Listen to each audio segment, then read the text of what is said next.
Hello guys, nandito nga pala tayo ngayon sa Tisco Quick Grocery lang to. Yan, dyan tayo mamimili. Saglit lang tayo mamimili dahil magagasolina tayo at babalik tayo dun sa company na loading natin. Tapos mag-rest tayo ng 11 hours. Tapos bakbakan na naman papuntang Germany, Bremen, Germany guys. Medyo malayo siya ng konti.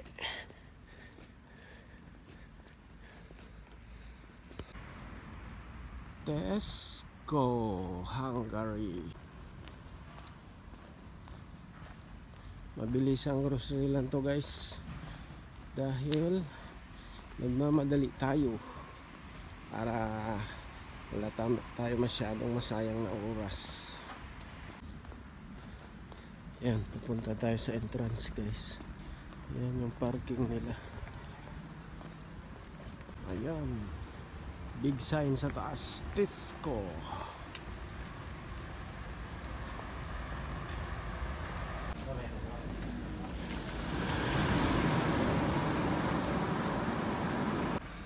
Balik to company parking na tayo guys. At tapos na tayo mag grocery ng madalian at tayo ay mag rest na after 11 hours.